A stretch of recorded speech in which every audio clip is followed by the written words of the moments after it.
Lição 11, hoje é dia 13 de setembro de 2015, e a nossa lição hoje vai falar, o título é A Organização de uma Igreja Local. O texto áureo, livro de Tito, capítulo 1, versículo 5. Por esta causa te deixei em Creta, para que pusesses em boa ordem as coisas que ainda restam e, de cidade em cidade, estabelecesses presbíteros, como já te mandei. Verdade prática. A igreja local deve subordinar-se à orientação de Deus, através de sua palavra, que é o manual de administração eclesiástica por excelência. Oh, aleluia! A palavra de Deus é o manual de administração eclesiástica por excelência. Glória a Deus. Leitura bíblica, livro de Tito, capítulo 1, do versículo 4 ao versículo 14, nos diz assim a Sagrada Escritura nesta manhã. A Tito, meu verdadeiro filho, segundo a fé comum, graça, misericórdia e paz, da parte de Deus Pai e da do Senhor Jesus Cristo, nosso Salvador. Por esta causa te deixei em Creta, para que pusesses em boa ordem as coisas que ainda restam e de cidade em cidade, estabelecesses presbíteros, como já te mandei. Aquele que for irrepreensível, marido de uma só mulher, que tenha filhos fiéis, que não possam ser acusados de dissolução, nem são desobedientes. Porque convém que o bispo seja irrepreensível como despenseiro da casa de Deus, não soberbo, nem iracundo, nem dado ao vinho, nem espancador, nem cobiçoso de torpe ganância, mas dado à hospitalidade, amigo do bem, moderado, justo, santo, temperante, retendo firme a fiel palavra, que é conforme a doutrina, para que seja poderoso, tanto para admoestar como a sã doutrina, como para convencer os contradizentes. Porque há muitos desordenados, faladores, vãos e enganadores, principalmente os da circuncisão, aos quais convém tapar a boca, homens que transtornam casas inteiras, ensinando o que não convém por torpe ganância.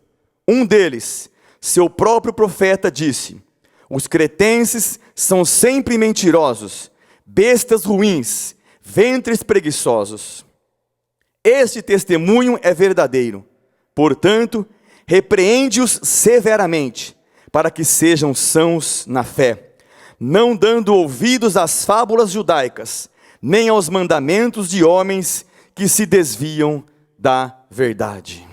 Deus, obrigado pela tua palavra que nos chama a atenção, mais uma vez nessa manhã, por alguns tipos de pessoas, de línguas que falam contra a tua palavra, que querem contradizer o teu evangelho, Pai. Que nós sejamos capacitados essa manhã, pela ministração da tua palavra, para defendermos a bandeira do evangelho, para defendermos o teu nome, Senhor, para que nós não caiamos e não sejamos seduzidos por essas falsas doutrinas, por essas fábulas, mas que nós possamos permanecer lutando pela tua palavra, lutando pelo teu evangelho, lutando pelo teu reino, Pai. Que a nossa igreja local seja um celeiro onde o teu nome seja glorificado, aonde vidas possam adentrar a este lugar verdadeiramente santificadas para buscar a tua face, para adorar o teu nome. Ajuda-nos a compreender a tua vontade e, acima de compreendê-la, ajude a viver a tua vontade todos os dias, Pai. Nós te agradecemos por esse privilégio de podermos ser instruídos nessa manhã, mais uma vez pela tua palavra. Cura vidas, salva vidas, orienta vidas, capacita vidas nesta manhã, Pai. É o que nós te pedimos, em nome de Jesus Cristo. Amém. Pode assentar, irmãos. Pastor Marcos. Paz do Senhor para os irmãos. Amém. Queremos saudar também todos os nossos internautas, dando aqui as nossas boas-vindas. Amém? Um bom domingo. Que Deus possa continuar abençoando a todos em Cristo Jesus, nosso Senhor. Amém? Nós temos ali um grupo de jovens ali do Jardim São José. Eles estão aqui com uma missão. Por gentileza, põe-se em pé. São 4 jovens que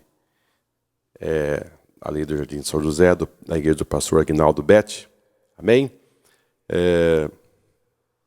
Está conosco o pastor Dionísio também, mas ele já é nosso daqui. Quantos são alegres pela presença dos nossos irmãos? Digam amém. Sejam bem-vindos em nome do Senhor Jesus.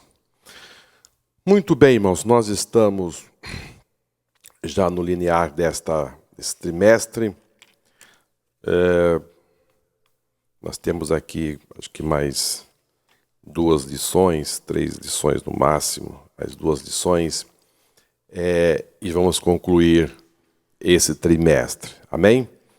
Os irmãos que estão aí mais atrás, se quiserem vir um pouquinho mais à frente, tenha bondade, não tem nenhum problema. Se quiserem, mas fiquem à vontade. Nós estamos, irmãos, dentro de um assunto muito importante, porque trata-se de um trabalhar do Espírito Santo, mas também de um trabalhar de um obreiro altamente comprometido com a obra do Senhor, o apóstolo São Paulo, orientado pelo Espírito Santo. Ele vai mandar esta carta ao seu amigo Tito, que ele tinha deixado na cidade ali na ilha de Creta, ali na Grécia, região da Grécia, e ele vai fazer ali algumas demonstrações no sentido de colocar em ordem a igreja do Senhor Jesus. Na verdade, essa carta de Paulo a Tito, ela foi escrita depois da sua primeira prisão, ali em Roma. Essa carta foi escrita provavelmente junto com a primeira carta que ele escreveu a Timóteo, que ele enviou a Éfeso, e depois ele escreveu a segunda carta a Timóteo. Então, esta carta foi escrita entre a primeira e a segunda carta de Timóteo, e provavelmente no ano 64 da nossa era cristã, aproximadamente, porque foi no intervalo da primeira prisão e a segunda prisão de Paulo em Roma. E nós temos como título, irmãos, a organização de uma igreja local. A palavra organização, ela é de suma importância. Ela cabe em muitos lugares. Amém? A organização. Por que organizar? Porque o nosso Deus é um Deus organizado. Aonde existe a desordem,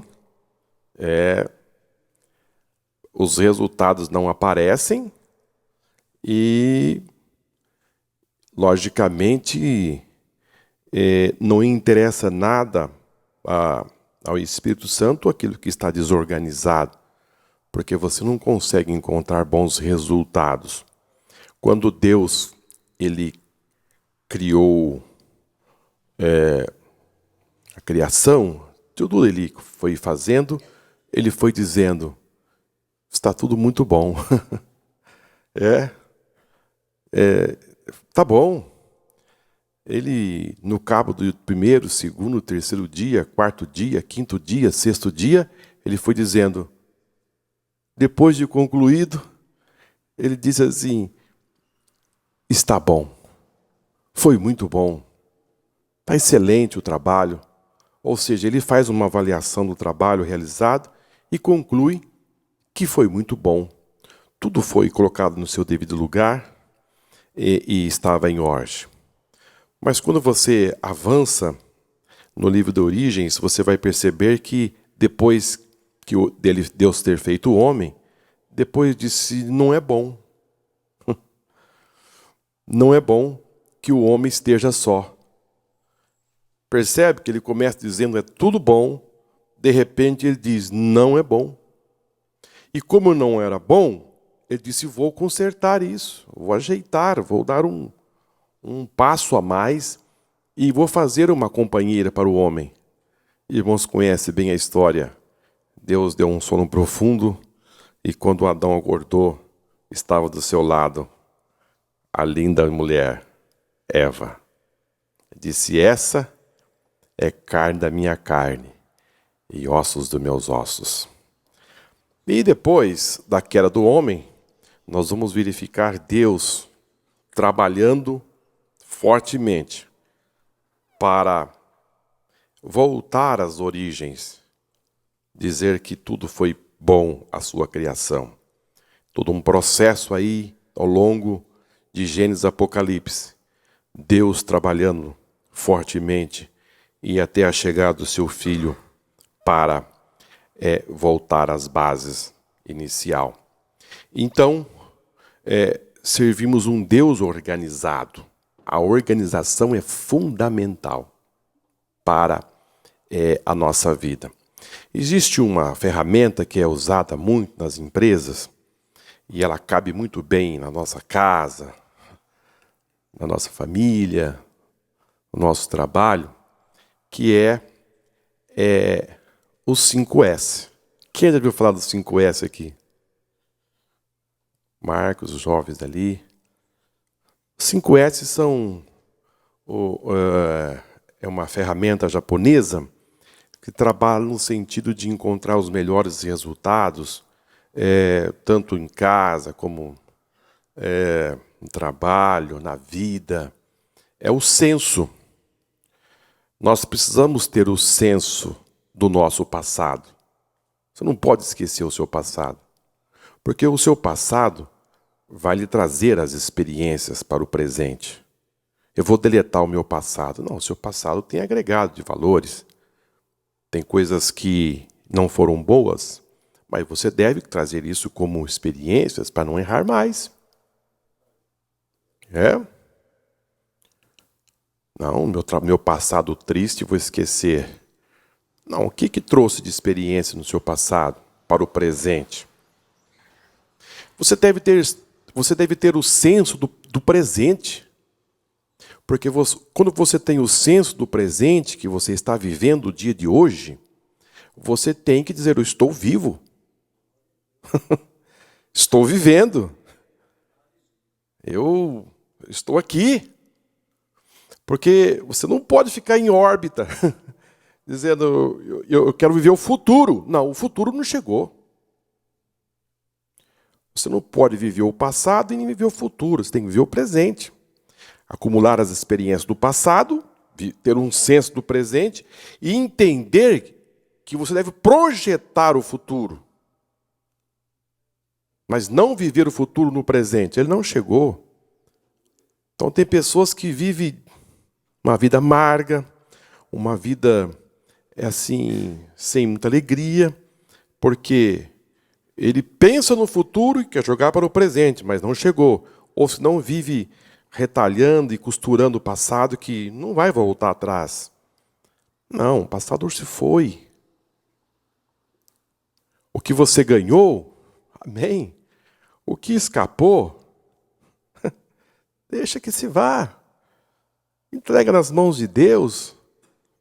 Há pessoas que por um piscar de olho perdem muitas coisas, por não ter uma decisão no momento sábia, e depois passa a vida inteira lamentando aquilo. Meu irmão, a vida segue. Precisa ter esse senso de entendimento que hoje você tem que viver bem, o melhor que você puder. Gozar a vida. O sábio Salomão disse, goza a vida que Deus te deu. Bem, feliz. Então esse senso é de suma importância para você levar uma vida organizada. E uma das coisas que você deve usar como senso, e assim, a priori, é o senso de utilização. O senso da utilização é de suma importância. Se você quiser, você pode até escrever aí. O senso da utilização é você utilizar coisas que realmente você vai usar. Porque você ter tantas coisas e você nunca vai usar. Você passa por esta vida e você não vai usar. E você fica colocando de um lado para o outro. Tira daqui, põe ali. Tira dali, põe lá. E você passa por essa vida e nunca vai usar. Não. E depois tem que parar para limpar. Até um quadro que você for colocar na sua casa, você precisa verificar se é necessário. Por quê? Porque não basta você colocar o quadro ali. Ele vai ter que ter a manutenção da limpeza. É muito bonito? É. Mas você vai dar manutenção? Você vai manter ele limpo? Não, eu não tenho tempo. Então, precisa analisar com profundidade. Eu estou dando um exemplo aos irmãos, um exemplo simples. Porque às vezes as pessoas acham muito bonito, às vezes quer ter um animal em casa, mas não tem tempo para cuidar. No momento os olhos se encheu. Eu quero esse bichinho, eu quero. Depois o bichinho fica preso dentro de casa, ele não sai e fica ali aprisionado. Não tem tempo para alimentar, para tomar banho, para cuidar da higiene do animal. Então, você precisa ter o senso que se isto vai preencher realmente esse requisito, se precisa. O senso de utilização é de suma importância. Então, se você puder, hoje, um domingo, faz uma varredura lá no seu guarda-roupa, lá naquilo que você utiliza. Se realmente eu conheci uma pessoa que ela me contou que uma amiga dela se casou pela segunda vez, o seu marido morreu e ela se casou pela segunda vez. E um belo dia, o marido dela estava mexendo no armário da cozinha e encontrou uns pratos muito lindos. Uns pratos de prata, uma coisa assim com cobertura, muito lindo. Ele perguntou, escuta bem, esses pratos aqui, que coisa mais linda.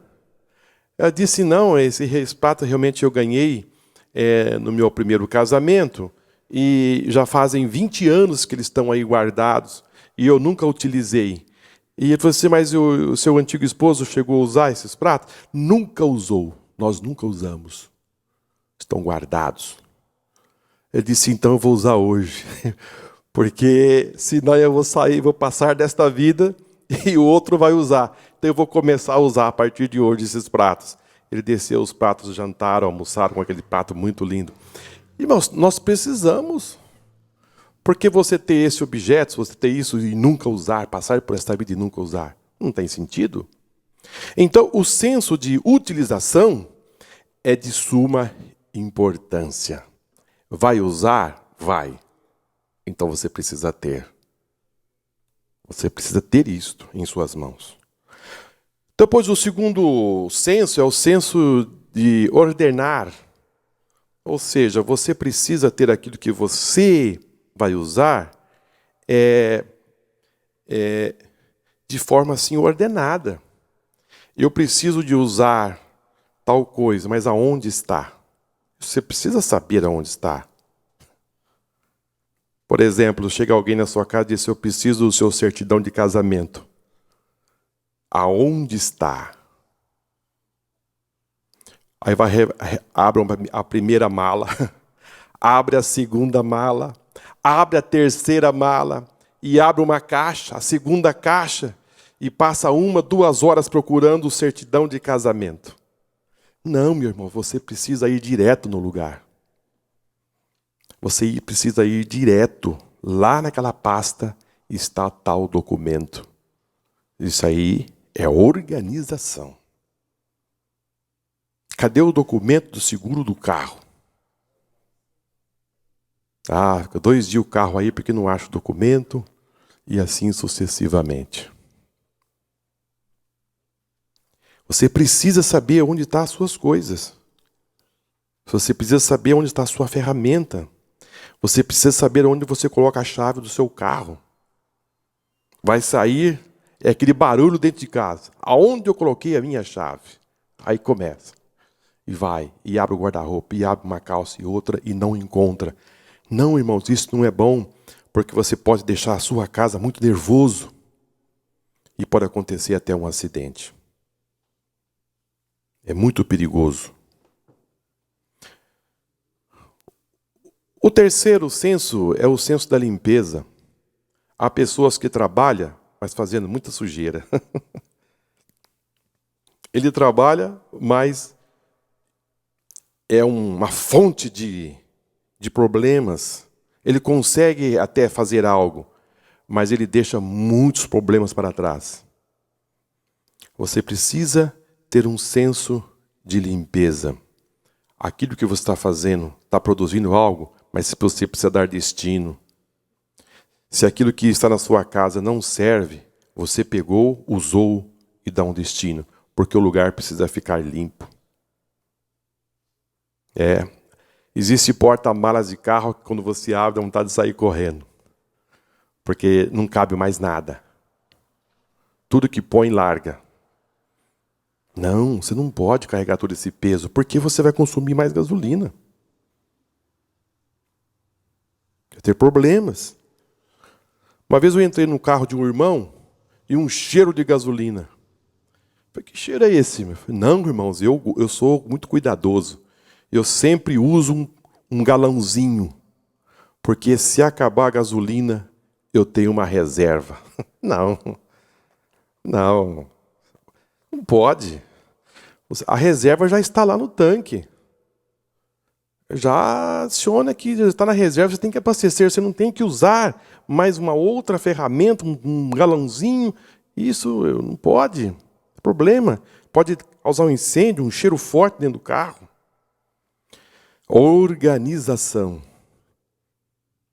E o último é o senso de você colocar todas essas práticas em observação se você está fazendo isso realmente. Você voltar. Senso de utilização, senso de ordenação, senso de limpeza, e depois você volta novamente fazendo tudo isso e de forma repetitiva. Então, a igreja do Senhor Jesus, irmãos, ela precisa também ser organizada. A coisa não pode ir de qualquer maneira. Não. E nem tão pouco, Paulo disse para Tito, vamos orar para que Deus, o Espírito Santo, resolva os problemas da igreja. Não. O Espírito Santo moveu Paulo para escrever a carta, mas a ação de dar solução ao problema da igreja lá em Creta foi Tito. Orando, buscando em Deus para colocar as coisas em ordem.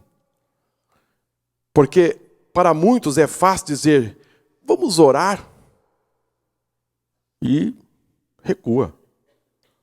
Vamos colocar nas mãos de Deus, sendo que é coisa que Ele tem que agir. Não estou entendendo?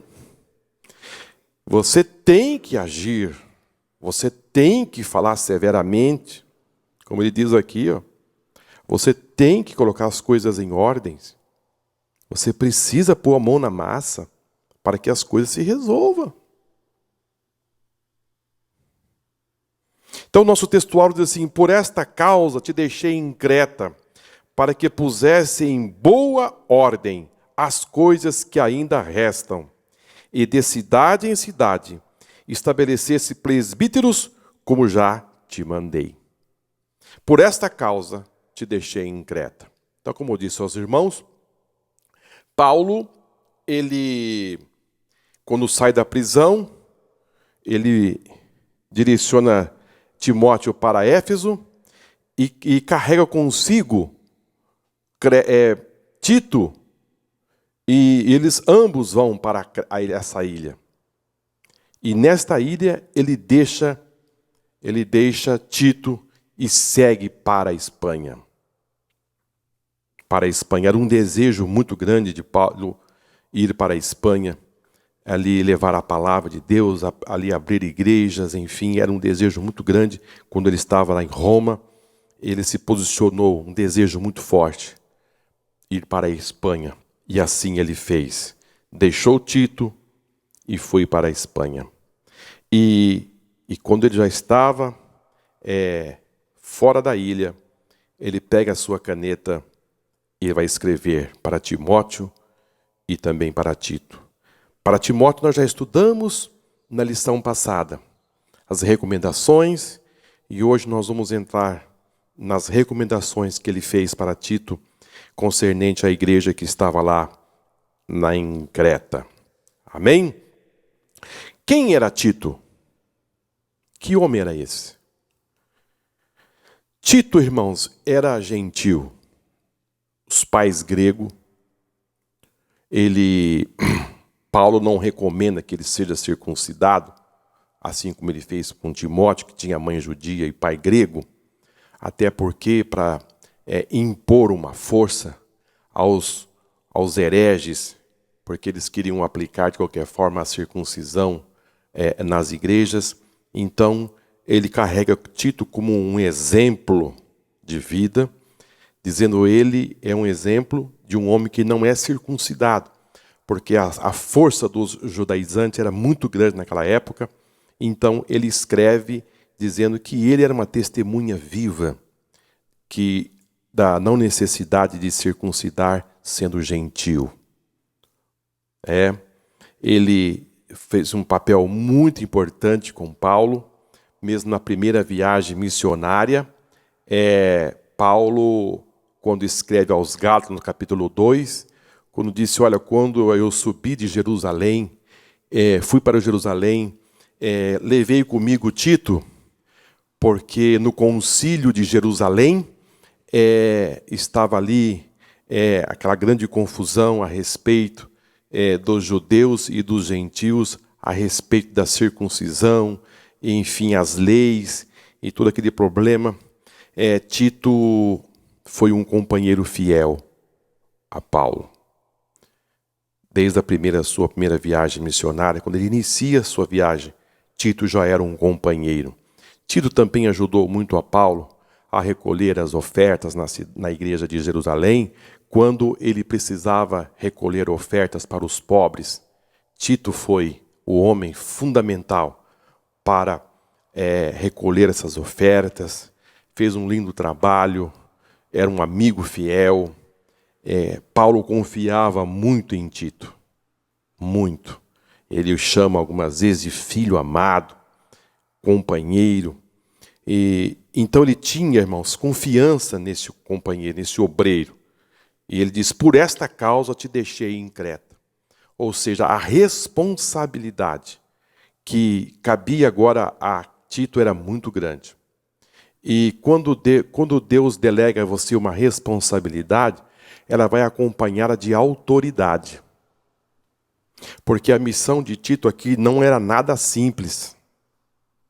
Nada simples. Remover aquilo que não está bem não é nada fácil, irmão. Você remover aquilo que não está funcionando não é nada simples, não é nada fácil. Então, mas fique tranquilo, se Deus lhe deu uma responsabilidade, Ele vai lhe carregar de autoridade para você fazer. Mas não vai dispensar de você estar em oração, em jejum, atento à palavra de Deus, para você fazer as coisas certinho. Agora, esta igreja em Creta, foi Paulo que estabeleceu. Paulo estabeleceu esta igreja. E disse, olha, precisa dar seguimento naquilo que eu deixei. Não está bem. Isso significa dizer, irmãos, que nós não fazemos tudo. Não fazemos tudo. Paulo chega a dizer que Paulo plantou, Apolo regou, mas Deus deu o crescimento. Então, a igreja de Corinto estava dividida. Eu sou de Apolo, eu sou de Paulo, eu sou de Jesus Cristo. Esse é o pior, não? Esse é o pior. Eu só respondo para Jesus, mais ninguém. Essa é a pior classe. Porque não houve nenhum ministro, não houve ninguém. Então, nós, como igreja, nós precisamos entender que nós não vamos fazer tudo. Nós precisamos e contamos com os companheiros para dar seguimento à obra do Senhor. E entender que cada um tem um papel, cada um tem uma função na igreja. Eu só gosto dele.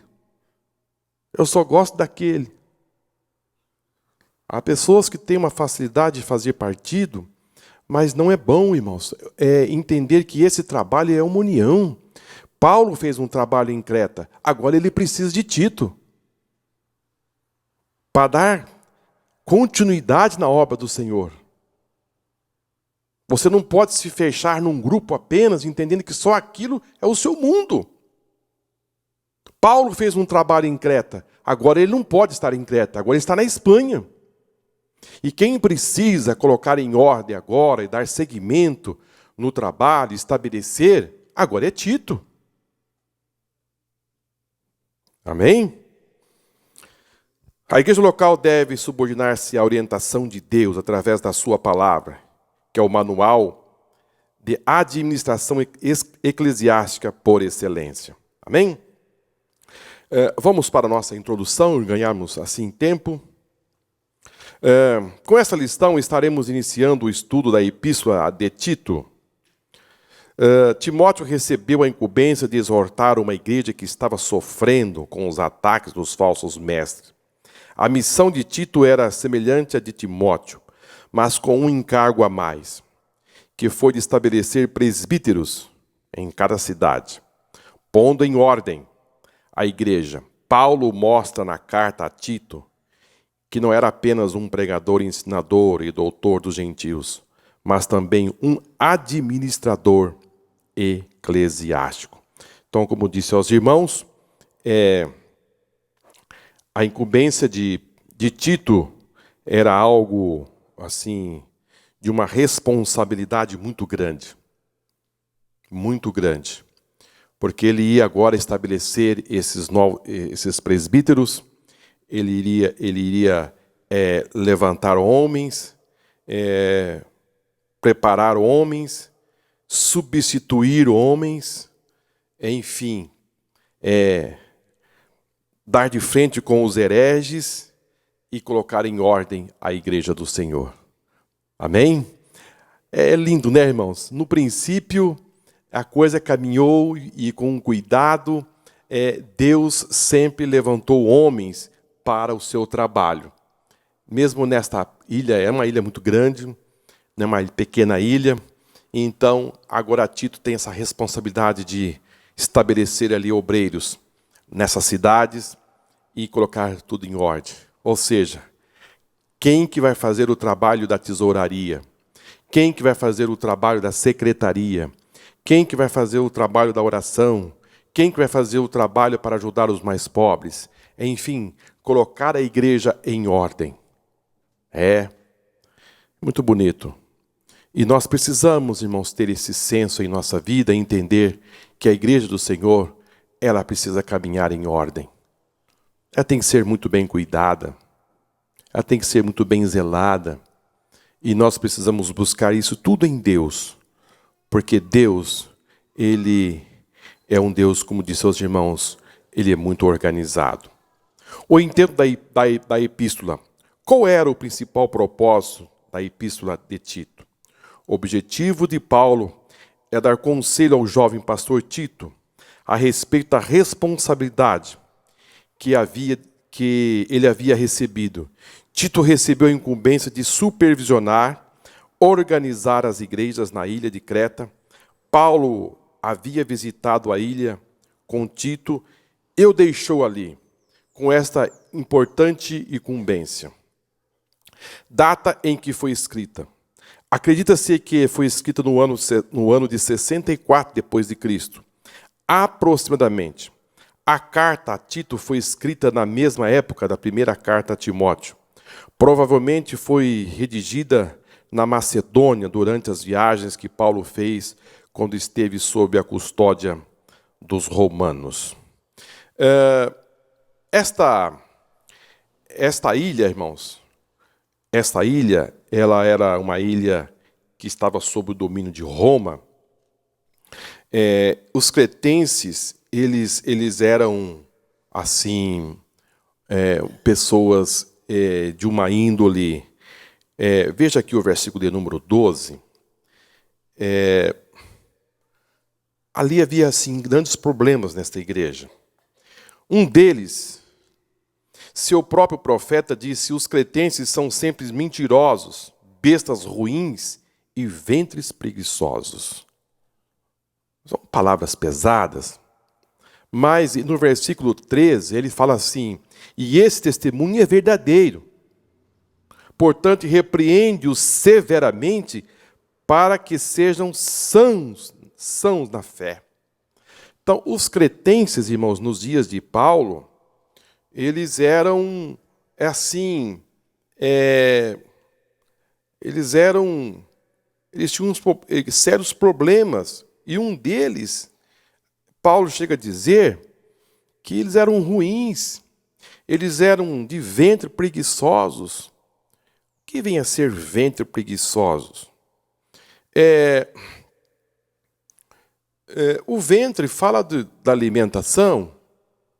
Ventre preguiçosos eram pessoas que queriam comer sem trabalhar. Observa só. Eu quero viver, mas não quero trabalhar. Ou seja, pegar na enxada, nada. Mas na hora de se sentar na mesa, é o primeiro que chega. De uma índole muito dura, e esse agregado agora chega na igreja com essa mentalidade. Eu vou para a igreja, eu tenho esse padrão, eu quero viver, mas sem trabalhar. Não, irmãos. Paulo escreveu aos Tessalonicenses, dizendo assim: aqueles que estão aí, que não querem trabalhar, que façam o quê? Que não coma também. Mas você não quer trabalhar, então também não coma. Agora, esses de Creta, eles eram de ventre preguiçosos, não queriam saber de trabalhar. Ou seja, vai para a igreja e quer encostar na igreja. Alguém tem que me dar de comer. Alguém tem que me sustentar.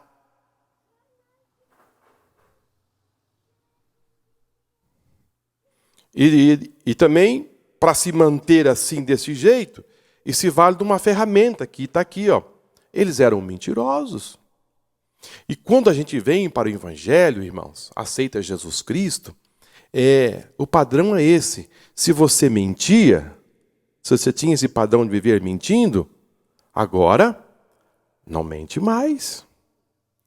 Se você tinha essa dura cerviz, essa dificuldade de relacionamento, agora você precisa mudar.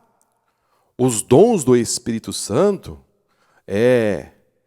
agora esse agregado, você passa a mudar, porque os frutos do Espírito Santo agora começam a evidenciar na sua vida.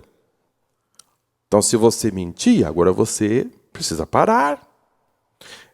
Agora você precisa colocar a mão no arado. Você precisa buscar os seus recursos para se alimentar. Há pessoas, irmãos, que não pensam assim. Não pensam assim. Então, os cretenses tinham esse problema. Mas vamos caminhar aqui. Que é exatamente esse ponto de número 3. Um viver correto. Como ministro do Evangelho, Paulo exige ordem na igreja. E que os irmãos vivam de maneira correta e santa.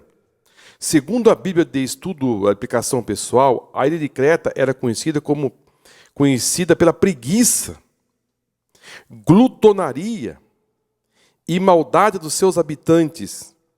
Ao aceitar a Cristo como Salvador, o novo convertido torna-se santo pela lavagem da regeneração do Espírito Santo e por meio da palavra de Deus.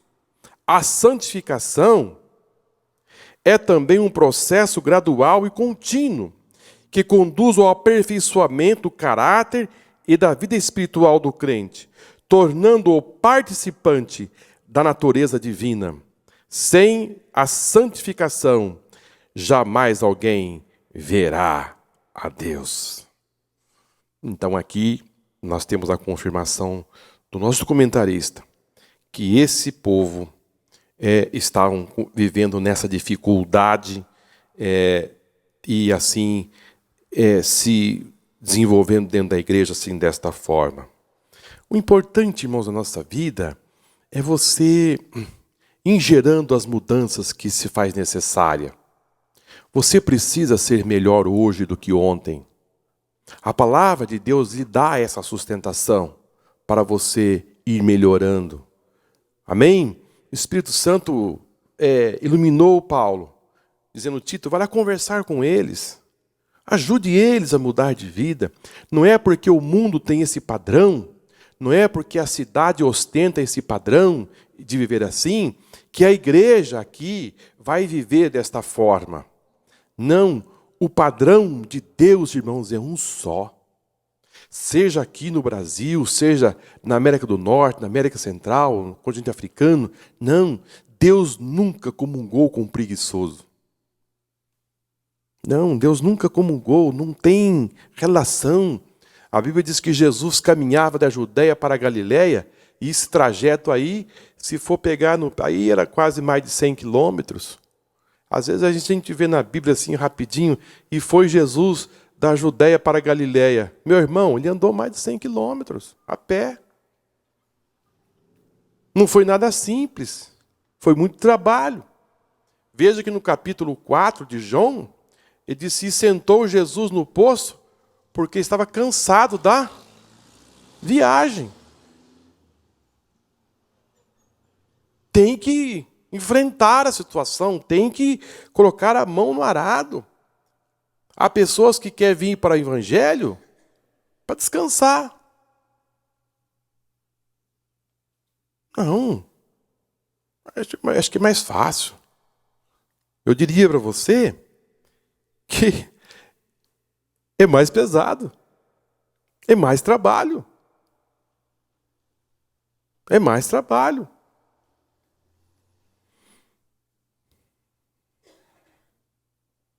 Então, a santificação é um processo gradual e contínuo que conduz ao aperfeiçoamento do caráter e da vida espiritual do crente, tornando-o participante da natureza divina. Então, aquilo que você era, você tem que ir deixando. É um processo gradativo? Mas existe um corinho que diz assim: sempre melhorando. Sempre melhorando. Sempre melhorando. Pastor precisa proteger o rebanho de Deus. Qualificação dos pastores. Em sua carta, a Tito, Paulo enfatiza as qualidades do bispo em relação à família, como homem casado, fiel à sua esposa e na criação de seus filhos e de uma forma exemplar. Paulo diz que os filhos dos ministros, presbíteros ou pastores não devem ser acusados de dissolução, nem de serem desobedientes. No original, tais adjetivos vêm do anopotakos, não sujeito, indisciplinados, desobedientes. O exemplo mau dos filhos do sacerdote Eli é a referência negativa para a família dos pastores. Paulo mostra que o bispo deve ser uma pessoa íntegra, irrepreensível, como dispenseiro da casa de Deus. Por outro lado, ensina também que o bispo não pode ser soberbo, iracundo, dado a vinho, não espancador, cobiçoso de torpe ganância. Vide os mercantilistas na atualidade que só trabalham por dinheiro. Paulo instrui que os obreiros precisam ser dado a hospitalidade, amigo do bem, moderado, justo, santo e temperante. Aqui nós temos aqui, irmãos, as qualidades dos obreiros, que são qualidades que nós já vimos ali na carta a Timóteo, porém, ela volta aqui, novamente, dando ênfase aqui nesses pontos tão importantes, que esses que estão liderando o trabalho, na frente do trabalho, pesa sobre ele uma responsabilidade muito maior. Muito maior. Tanto sobre ele, mas não somente ele. Paulo fala de um agregado sobre a família, como exemplo de manter os seus filhos em obediência. Por quê? Porque se um líder, irmãos, não consegue colocar os seus filhos em obediência, como é que ele vai colocar um grupo maior? Né? Como é que ele vai gerenciar um grupo maior? Vai ter dificuldade de gerenciar um grupo maior. Então, deve ter todo esse respaldo, deve caminhar desta forma, não ser acusado de dissolução. O que vinha a ser dissolução? Não ser acusado de desperdício, né? Não gastar aquilo, não tomar este caminho, e assim sucessivamente. Ele deve ser uma pessoa irrepreensível na casa de Deus, não deve ser soberbo. Soberba, irmãos, a lei de Deus, Deus tem o seu regimento, isso é muito importante. Deus tem o seu regimento, as suas leis.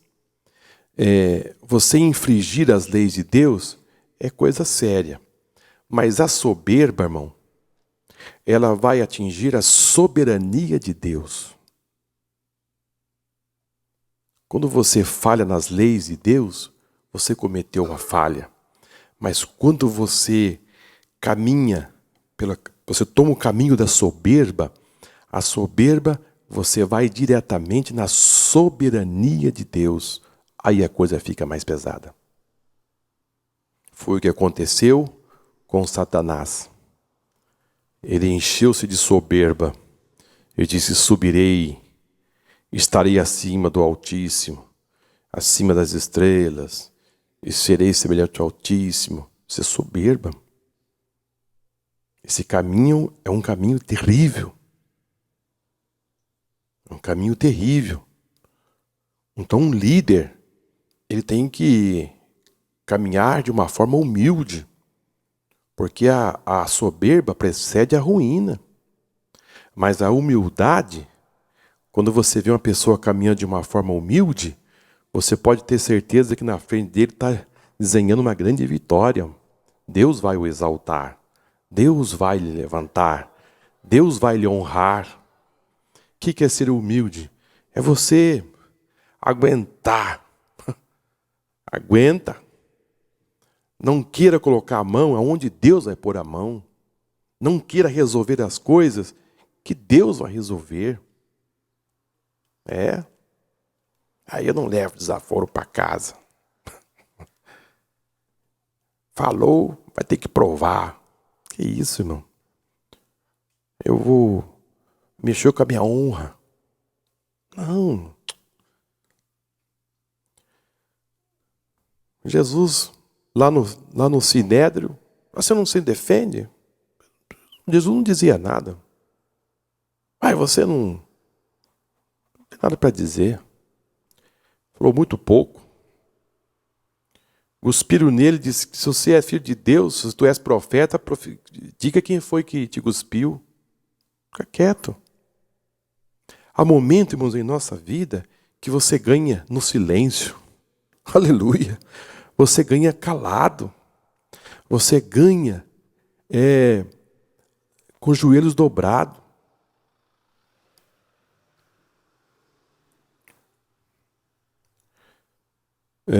Nós podíamos caminhar muito nessa soberba, mas nós temos aqui mais um outro, iracundo. O homem, um líder, ele não pode ser iracundo. Nem só um líder, mas um crente não pode carregar esse agregado na sua vida. Iracundo. Ele recebe uma ofensa porque, olha, irmão, se é a coisa mais difícil que tem é lidar com gente. Lidar com gente não é nada fácil, não. Não é nada simples lidar com pessoas. Mas também lidar com pessoas é algo mais maravilhoso que tem. É difícil, mas é mais gratificante. É honroso, é maravilhoso. Você vê que vidas estão sendo transformadas. A pessoa entra de um jeito e você começa a usar a palavra de Deus, a demonstrar. De repente aquela pessoa está mudada, está diferente, está com outro semblante, está sendo abençoada por Deus. Não é honroso, irmão? Não é gostoso? Você vê aquela vida, aquelas pessoas crescendo na igreja, se desenvolvendo pelo seu trabalho que está fazendo, ali onde você exerce essa liderança. Essa pessoa se despontando, crescendo. Às vezes passa até por você assim, descer para trás. Amém. É bom. Mas é gratificante. Mas é difícil. Às vezes custa lágrimas. Paulo disse, eu gerei vocês com muitas lágrimas, com dores de parto. Significa dizer, eu não sei que tamanho é essa dor, mas as mulheres sabem que não é nada fácil, um parto. A dificuldade de gerar essas pessoas, Paulo disse, não é fácil, mas é gratificante. Ele não pode ser uma pessoa iracundo. Por quê? Porque se ele for um líder iracundo, aquela pessoa que entrou lá e está a raiz entalada, como é que ele vai desenvolver essa pessoa aí na liderança? Como ele na liderança vai conseguir alavancar essa pessoa se ele está com uma raiz lá dentro que está crescendo e ele não larga daquilo? Ele não se... Aquilo prendeu? Não. Aconteceu algo hoje? Aconteceu. Houve um acaloramento? Houve. Mas o líder tem que dizer, amanhã é outro dia, deixar isso para lá, e pegar em Deus, e se esquecer daquilo, e dizer, não, nós precisamos caminhar. Não pode deixar aquilo ficar no coração, brotando aquela amargura, para não gerar crescimento. Isso atrapalha o crescimento do grupo, atrapalha o crescimento da igreja, e quando a pessoa assim faz, ele começa a trabalhar com parcialidade, ou seja, ele começa a usar 2 pesos e 2 medidas. Porque para um tem a raiz de amargura, e para outro não tem. E quando um líder, irmãos, começa a tratar o grupo com parcialidade, começa a levantar as facções.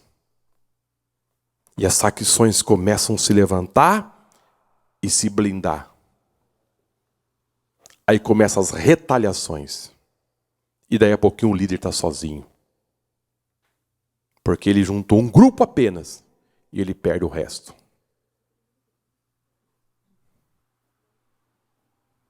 E às vezes começa com isso aqui, ó, com raiz de amargura.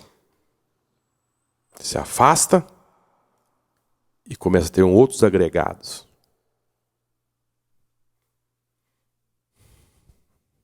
Dado ao vinho, é um assunto que nós também já tratamos aqui, púlpito, liderança, com vinho não se combina. Não combina. Não tem como combinar uma vida cheia do Espírito Santo e uma vida embriagada. Não tem. Não tem como unir-se essas coisas. Deus quer você são, sóbrio. Deus quer ver você em sã consciência. para você realizar a obra do Senhor. Deitar bêbado, amanhecer bêbado não combina. Não espancador, ou seja, a pessoa não pode ser uma pessoa violenta, resolver tudo no braço. Não pode ser um homem violento. E há pessoas que são realmente violentas. Já ouviu as pessoas dizerem assim, eu sou muito bom, mas não pisa no meu calo. Uai, claro, você é bom. Você é muito bom. Mas desde que você não pise no meu calo. Uai, aí é fácil, né, pastor Dionísio?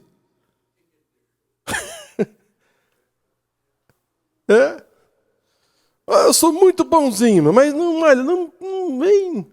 Mas aí é fácil, irmão. Você já viu aquele nenezinho dormindo? Santinho. Deixa ele acordar para você ver. É uma belezinha dormindo. Olha que ele acorda, a casa inteira escuta os berros. Está com fome. Aí acaba de mamar, começa a gritar que está com dor de barriga. Aquele anjinho que estava dormindo, de repente, pôs em pavoroso. Por quê? Porque agora ele está precisando de comer. Então, também do outro lado, irmãos, as pessoas são boas, mas quando pisar no seu calo, você não pode levantar o braço para responder isso na violência. Não, porque agora você é um líder, você é um servo do Senhor, uma serva do Senhor. Você tem que ser uma pessoa agora moderado. Não é fácil dizer isso aqui, é difícil, mas irmãos, é o nosso caminho. É o nosso caminho. Lá no mundo, levou, tomou. Não tem. Mas agora você foi chamado para a maravilhosa luz. E você agora não é mais treva, agora você é luz. Agora você é sal da terra, você mudou. Cobiçoso de torpe ganância. Pode pensar, aquela ganância, aquela coisa, que isso aqui estava na igreja de Creta. Isso aqui as pessoas pensavam só em si, no seu ventre. Só quero para mim, só é meu, tudo é meu. Não, nós vemos para o Senhor Jesus, mas nós estamos numa família, irmãos. A família de Deus, a família do Senhor. Nós precisamos saber a dividir o pão.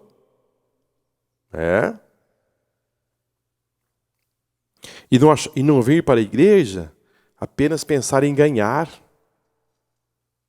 Aqui é lugar de se aproveitar de situações ou coisa parecida. Não, aqui é lugar de você se doar ao Senhor, de você trabalhar para o Senhor, de se entregar para Ele. É um assunto que nós já trabalhamos aqui na carta de Paulo a Timóteo, né? De pessoas que pensam em trabalhar apenas por dinheiro na casa do Senhor.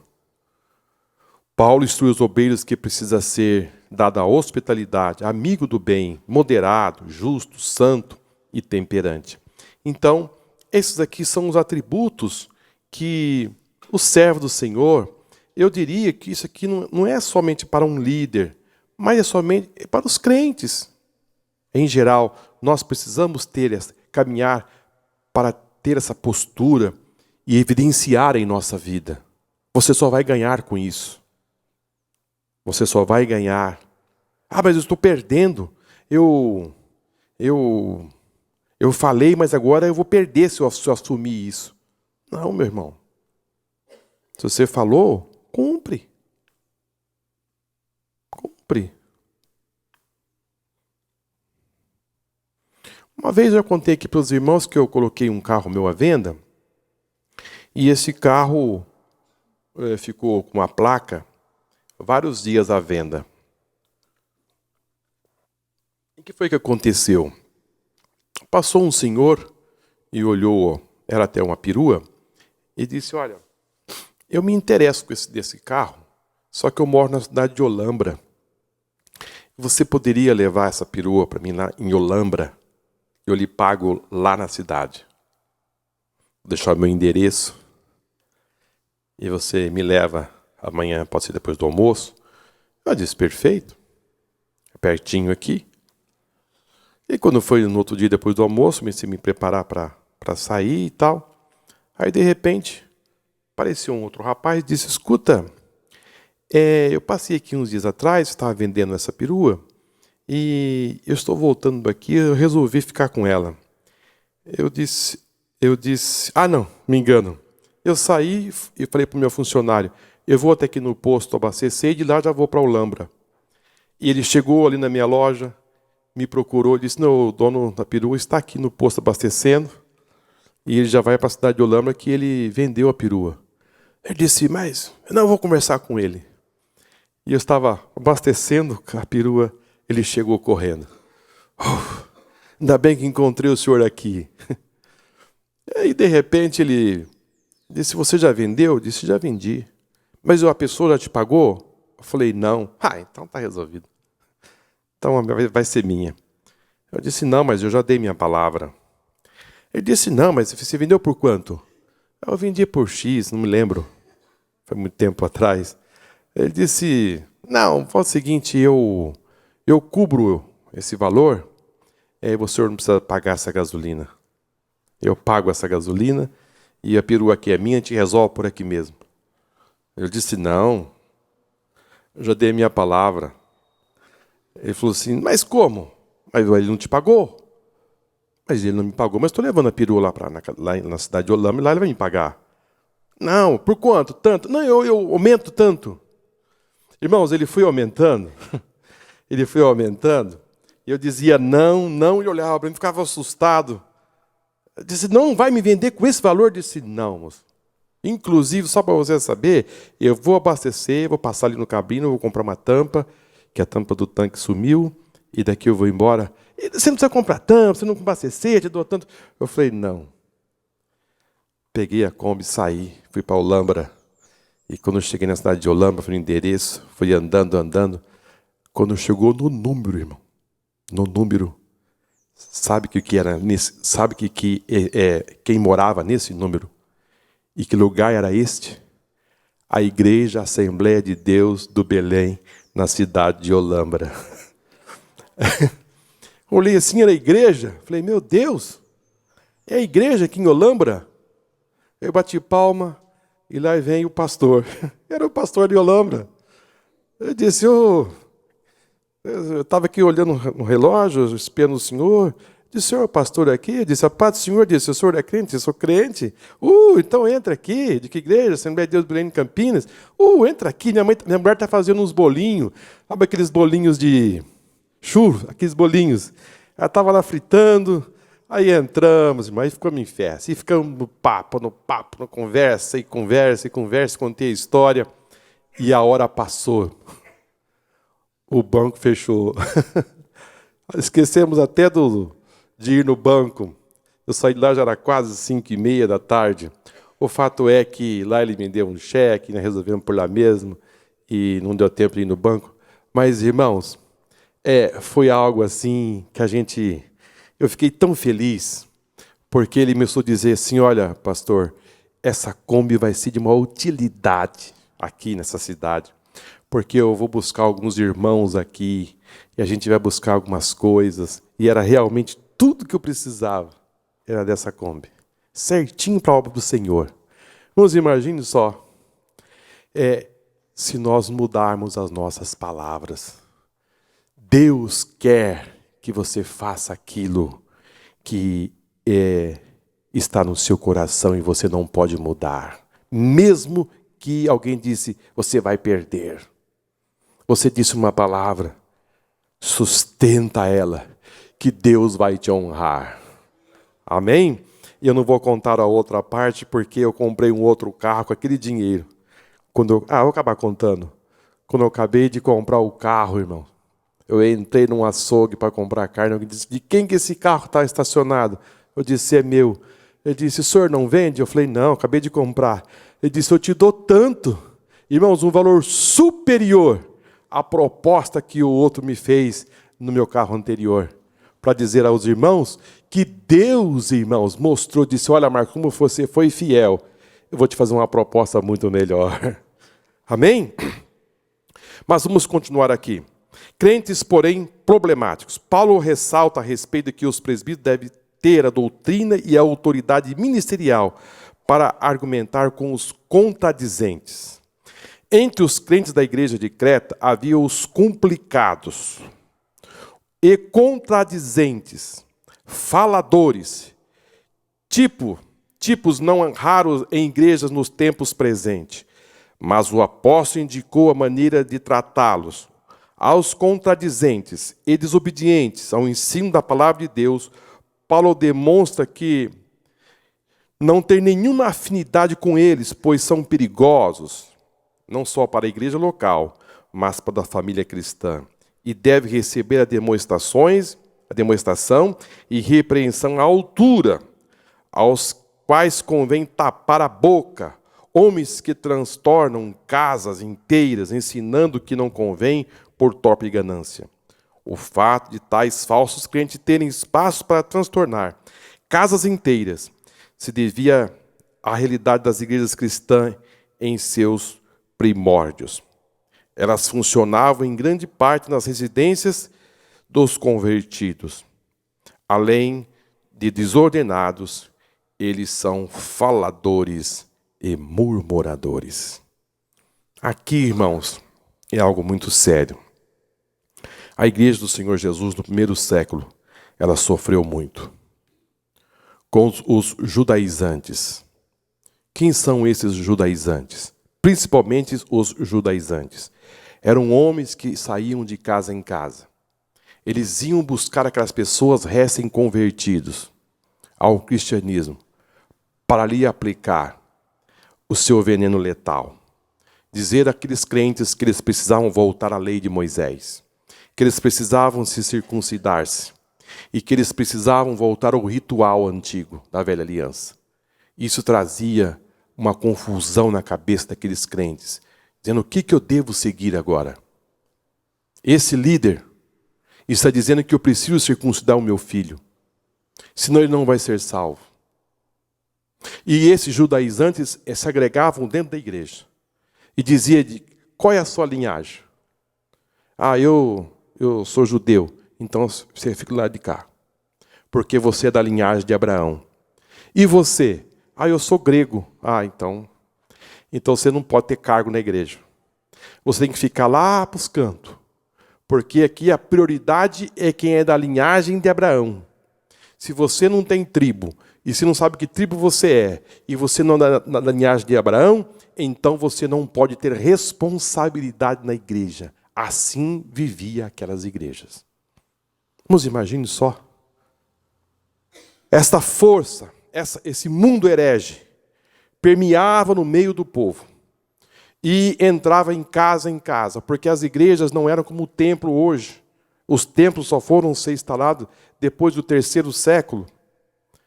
Porque no início a perseguição e as dificuldades financeiras não davam essa possibilidade de se levantar templos. Então se reuniam em casas, se pregava nas casas, os cultos eram nas casas. Então esses homens tinham espaço para entrar nessas casas e ali semear os seus venenos. E era um grupo, uma quantidade de homens que assim fazia. E hoje também não é diferente, viu, irmão? Não é diferente muito, não. Tem gente que só profetiza nas casas.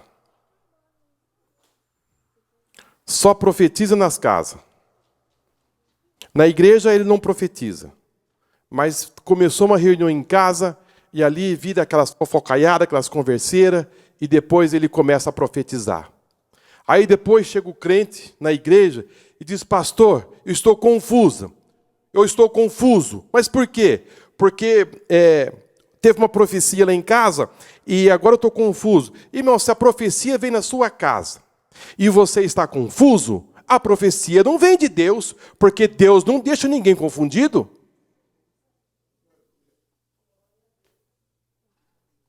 Que história é essa de você viver confundido? Quem deixa a pessoa confundida são os hereges.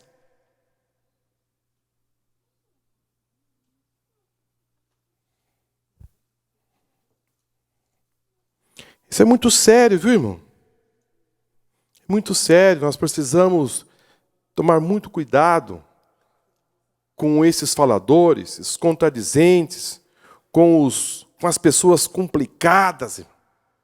Há pessoas que estão sempre envolvidas num fator chamado complicação.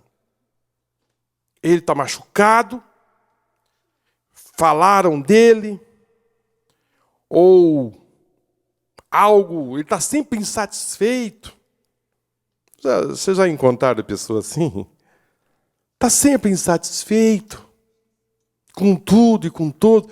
O que está acontecendo? Eu estou insatisfeito.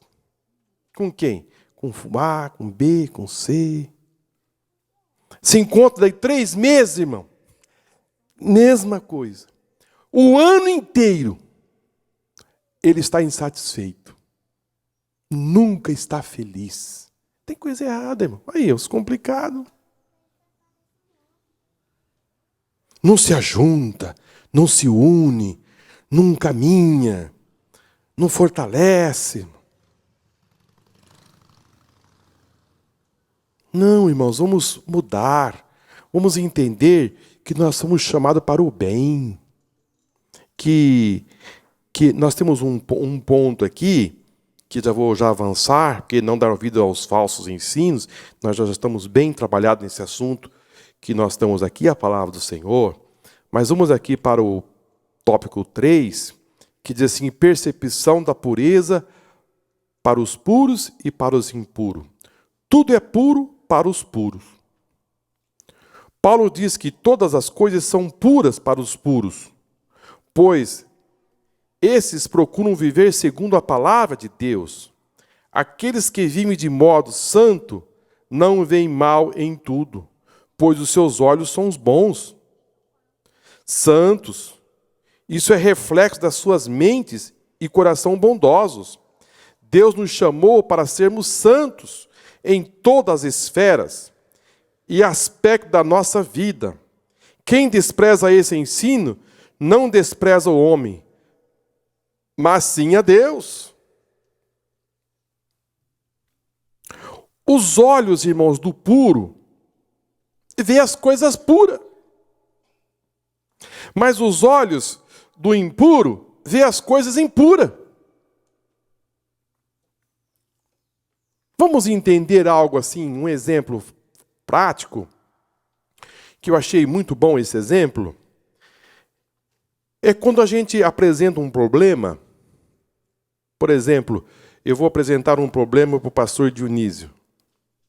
Um problema seríssimo. Algo aqui que é colocado. Nós vamos chamar 2 pessoas para analisar esse problema.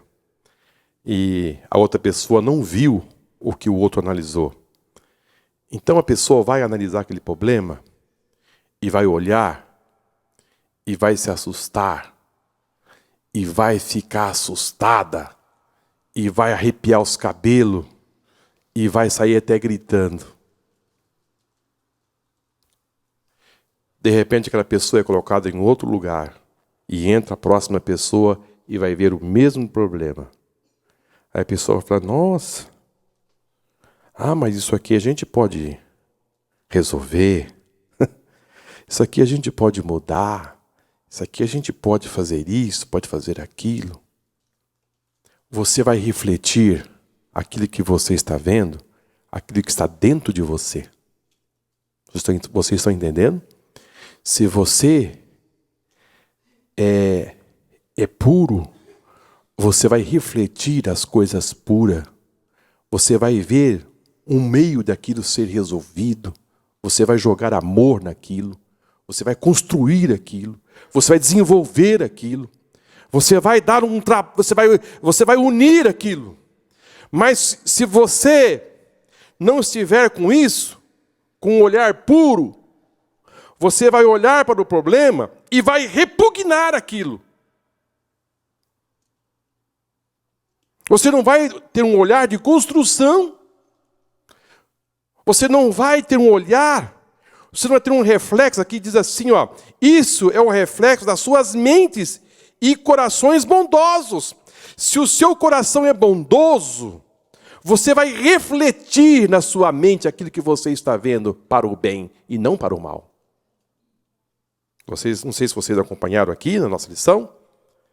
Ó, aqueles que vivem de modo santo não veem o mal em tudo, pois seus olhos são bons, santos. Isso é o reflexo das suas mentes e corações bondosos. Deus nos chamou para sermos santos em todas as esferas e aspectos da nossa vida. Quem despreza esse ensino não despreza o homem, mas sim a Deus. Você tem que olhar para um problema e ver uma oportunidade para gerar as mudanças para o bem, para a obra do Senhor, e não para o mal. Isso é de suma importância, irmão, porque constantemente você está olhando e você está fazendo essa mensagem. Você está fazendo essa de forma intercambiável. Você está sempre fazendo essa mudança. A gente chama mudança intercambiável. Você faz esse reflexo. Gera essa mudança. Que olhar que você está tendo? Que olhar clínico você está tendo do problema? Um olhar santo, puro. Então, você pode ter certeza. Se o seu olhar é santo e puro, vai ter construção. Vai ter mudança. Vai ter um objetivo para qual você foi chamado. Há pessoas que vêem um problema e vêem uma oportunidade de crescimento. Há pessoas que vêem um problema e vêem a oportunidade de uma derrota. Está derrotado. Estamos vivendo uma crise política, né? Crise financeira, crise por todo lado. Há pessoas que estão olhando essa crise como oportunidade de crescer. E há pessoas que estão olhando essa crise como oportunidade do quê? Dizer se eu sou mais um derrotado. Eu faço parte desse grupo da crise. Se eu for derrotado, eu estou junto com o povo que está sendo derrotado. Eu faço parte desse grupo que está aí tudo derrotado. Não, meu irmão, não pense assim. Tem um olhar puro, santo. Isso, o meu olhar é um olhar clínico diferente. Jesus olhava para as pessoas diferente dos fariseus. O que mudava, a mudança é que Jesus olhava diferente. Numa perspectiva diferente. Projetando um horizonte diferente. Se você chavear desta forma, você vai ver que a sua postura será outra diante dos problemas. Mas quando você tem um olhar impuro, de fato, para os contaminados e infiéis, tudo que eles pensam e praticam é de má natureza. Há pessoas, irmãos, que você não pode nem conversar baixinho perto do outro. Você já sabe o que eu vou dizer, né? Evite conversar baixinho perto do outro, porque o crente, de repente, não vem nem no outro culto. Está falando mal de mim. Verdade. Está falando mal de mim. Ele está com um coração tão carregado, negativamente, que tudo que acontece é contra ele. Tudo que se fala, falou, é comigo. Não, meu irmão, vamos mudar o seu olhar. Esse olhar é mudado quando dentro é mudado. Quando o seu coração se tornar puro. Mas se eu me tornar tão puro e no meio dos impuros serei engolido, você não será engolido no meio dos impuros. Sabe por quê? Porque Deus, Jesus é o seu advogado. Você não será enganado, você não será traído, você não será engolido pelos lobos, pelos aqueles que olham de forma impura, pelos maliciosos. Não pense assim. Eu preciso ter um olhar malicioso, porque senão eu serei enganado. Eu tenho que ter um olhar desperto. Você tem que ter um olhar com o olhar de Deus. um olhar de ternura, um olhar de amor, um olhar de construção, um olhar benigno. Amém? O motivo pelo qual todos que pensam e praticam é de má natureza. O motivo pelo qual nada é puro para os contaminados é porque confessam que conhecem a Deus, mas negam-nos com as obras, são sendo abomináveis, desobedientes, reprovados por toda boa obra. Esses são hipócritas, maliciosos, pois dizem uma coisa e fazem outra. São Paulo diz: tirai a malícia do meio de vós. Como tem gente maliciosa, irmão. Malicia tudo e a todos. Não pense assim. Não fazem distinção. Isso Deus não se aborrece. Conhece a Deus, mas negam com suas atitudes. Os cretenses, irmãos, tinham esta postura já no primeiro século. E nós, como igreja do Senhor Jesus, nós precisamos estar atentos. Porque essas ervas, essas tiririca, elas, se você cortar em cima, elas brotam. Isso tem que sair do nosso coração de uma vez por toda. Amém? Atualmente, muitos dizem conhecer a Deus. Porém, se olharmos para as suas atitudes, veremos que esses nunca conheceram o Senhor. A nossa conduta revela a nossa fé, o nosso relacionamento com Deus. O que as pessoas aprendem com você ao observar sua conduta na igreja e fora da igreja. Jesus disse: essas pessoas até me honram com seus lábios, mas os seus corações estão longe de mim. Em outras palavras, Jesus disse: eles falam, mas as suas atitudes são outras. Ser crente, irmãos, ser uma pessoa que está em construção, desenvolvendo obra para o Senhor, são pessoas que falam, mas precisam também provar pelas suas atitudes que são fiéis ao Senhor. Ser fiel na atitude, ser fiel no trato, ser fiel no amor, ser fiel na igreja, no trabalho, em casa, o nosso lugar, aonde nós passarmos, nós possamos dizer: ali vai um servo do Senhor. Ali vai uma serva do Senhor.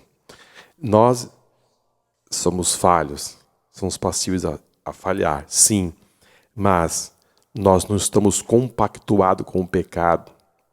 Nós não estamos andando de mão dada com o mundo. Nós somos santos em aperfeiçoamento. Que negócio é esse, né? Santos que estão sendo aperfeiçoados. Às vezes as pessoas não entendem, né, pastor Dionísio? O apóstolo São Paulo diz: porque Deus separou apóstolos, mestres, evangelistas, profetas, pastores, para o aperfeiçoamento dos santos. Que negócio é esse? Que santos precisam ser aperfeiçoados. Nós estamos sendo aperfeiçoados mais um pouquinho hoje, nesta manhã. Amém? Amém? Agora, irmãos, para concluir, Paulo faz uma recomendação a Timóteo.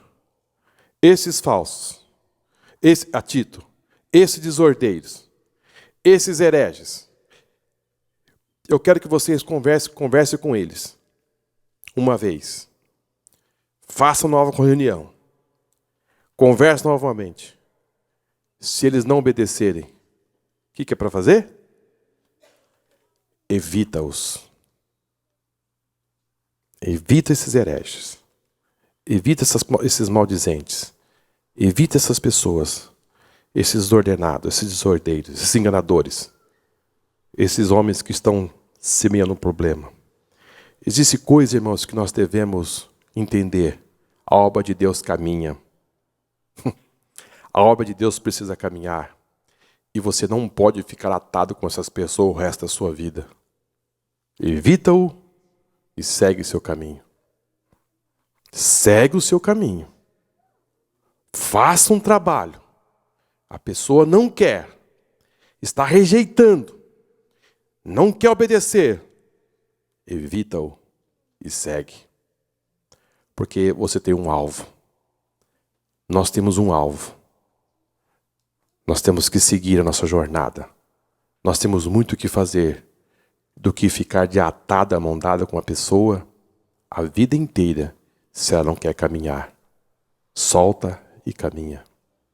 Porque tem mais pessoas que precisam do seu trabalho, da sua ajuda e da orientação do Senhor. Amém? Maravilhoso, né, irmãos? Domingo maravilhoso. Nós estamos agradecidos ao Senhor. Próximo domingo nós teremos aqui a nossa exortações finais. E assim nós estaremos concluindo a lição no dia 27 de setembro, a manifestação da graça e da salvação. Amém? Glória ao Senhor por tudo.